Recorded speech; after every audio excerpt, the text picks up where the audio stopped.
All right, so I didn't want to make a person feel uncomfortable, and the guy's from Europe, and he's from Belgium, and he's looking for a place to sit down and eat his food, and he's make him feel comfortable. It was really nice. He's over there, but he can't, he won't see him behind the glass. He won't hear us. And he asked me, who's the shliach? I say, the Rebbe, machzeh chemish. As long as you don't do anything wrong, you don't destroy anything, and you don't hurt anybody, then, the Rebbe is really in charge. I gave him a Hanukkah coin and told him, showed him what's available if he wants to have an extra drink and whatever. So the thing with shlichus is you're not a mushroom if you're doing things in a secular way. If you're a secular Chabad like me, you're doing secular acts of goodness and kindness, then it's not a sagas gvul and you're not a mushroom because you're not tachas Americas. So anyway, so this story I wanted to tell it in full, and it's really interesting. I'm at a Hanukkah party, and I meet a young shliach, and this is a classical classical graduate of the yeshiva system, and everything involved in it. Meaning, it's not just the teachers; it's the chavedim, it's the going out to Manhattan on Meftzayim, and all that leaves you with what type of tools you would believe that if there's any necessary tools like how to talk, or what type of how to smell good, or things like that, or what type of clothing or suits to wear, right? And you don't want to look like you're out of the chuffs, you know what I mean? You want to fit in and be a shliach and fit in and do what everybody else does. A very important part of component about religion is you have to be like everybody else. You can't be a little different. So everything that comes out of the yeshiva system, the education, leaves you with, I believe, this. Very important. So the boy walks up, says, "Seen your channel," and I asked him, so we got, and I don't remember exactly every word, which to me it is important, but unfortunately I don't remember it. But it was like, what did you want to tell me? And he was like, I wanted to help you. So I said, help me with what? Like what do you have to offer me that I don't have? Reverence, I have reverence. I have reverence to everything good. So even if you think I have everything but the Paida Koil, or I'm angry, no one's angry. The only difference between me and him is that when he leaves Crown Heights, he thinks he's done. He's free to go. And everything that happens in a community that he grew up in, and he ate and drank and paid taxes and, and said hello to everybody on the street. The people you grew up with, you think you have a right to forget about them because you're on to some great shlichus and now you're going to move to a nice place, California. But that's not the case. If there's anything that you can go back and fix it, you should. And that's what Sheni V'Chamishi is about. It's that there's no one is too cool in Lubavitch to go back and look and see how to help the next sucker that still doesn't know. So,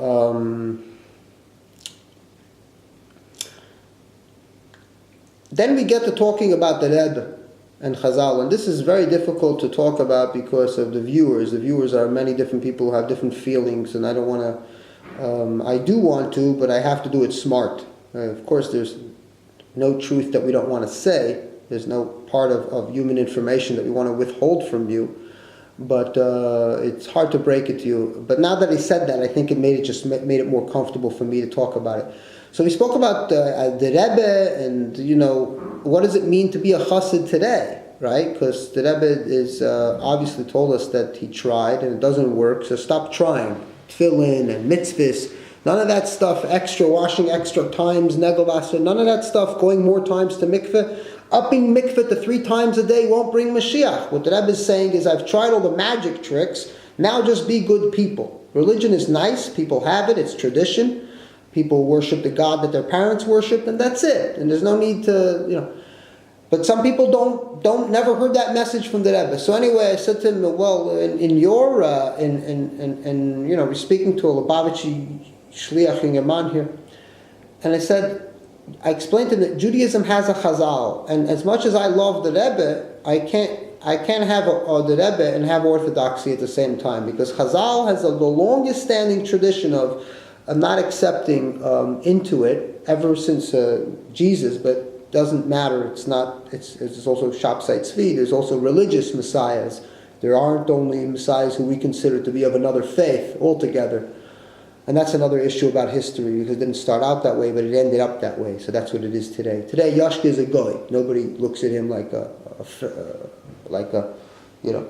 So I explained to him that, there's a Chazal, and that's I can't say it's authentic Judaism, but it's the most popular Judaism, and it's what everyone goes by. And if we pretend that we're part of that popular Chazal rabbinic Judaism, and we're not, so we could lie to people, but then these days with the age of information, with Google and with Wikipedia, people will know very soon, and young kids are becoming not super educated. It's not like they're memorizing 10 books, but they know the exact points that we're trying to evade and try to ignore. So he looked at me and he couldn't get it right, and he looks at me and goes, "But you don't believe in Chazal," meaning... And I keep repeating this. This has nothing to do with what I do or don't believe in. And you'll never know what I really believe. You'll never know. You'll never know if by night I'm afraid of God or I sleep good. I had an earthquake last night, and I'm not used to this city, so I don't know. I'm in a tall building. I'm on the 14th floor. I was like, what happens if I die, right? But you'll never know what if I fear God or I believe in rituals and mitzvahs and I need a pair of tefillin before Shkia or not. You'll never know that. Because no matter what I do, I could always fall back on those habits, right? Old habits die hard, and for some people it doesn't, but you never know. I could become old and weak and sad and alone and fall back on any of those habits, but what about it? And then I explained to him that Chazal is not a belief. Chazal is not prophet-based. It's based on a religion that you could take home. It's got practices. It's a cycle, a year-round cycle. You go washing negavasa, wearing tzitzis, brachas, and people have added on. People have turned it into, made it more fanatic. The word is not extreme. The word would be fanatic, because extreme means that there's a mainstream and then there's an extreme, right? So it used to be that Reform Jews were the extreme, because they would bring an organ into the shul and they were eating not kosher and they wanted to not do bris milah anymore. But today, Reform Judaism is the mainstream. So that's how, X and mainstream. It depends it depends who wins the watershed. No one knows what's going to be main or X stream in any case.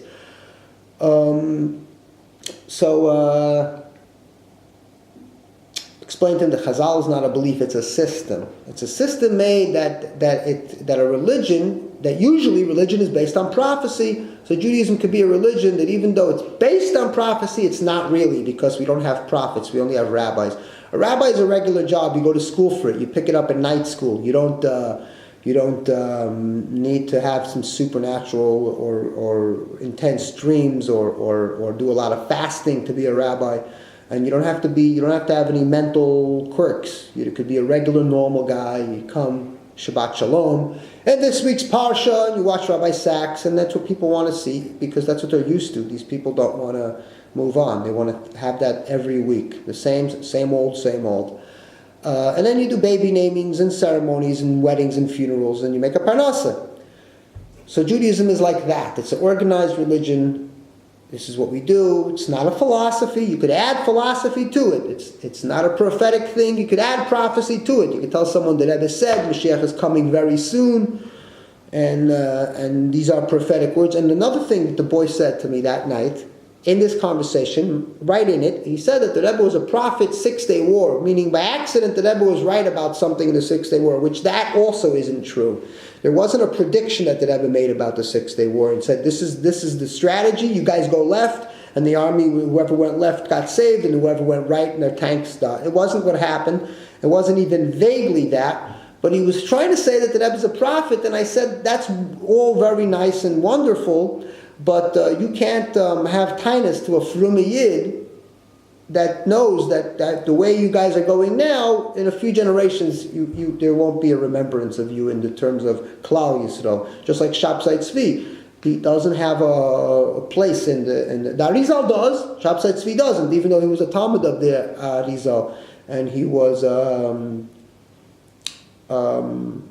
And he had a lot of Rabbanim on his side. The trick with Shabtai Tzvi is he had more Rabbanim on his side at a time when Judaism was more or less relaxed. It was more serious. People were serious about their theologies and philosophies. Today, it's a couple of wingnuts, but not so much. Nobody really cares. So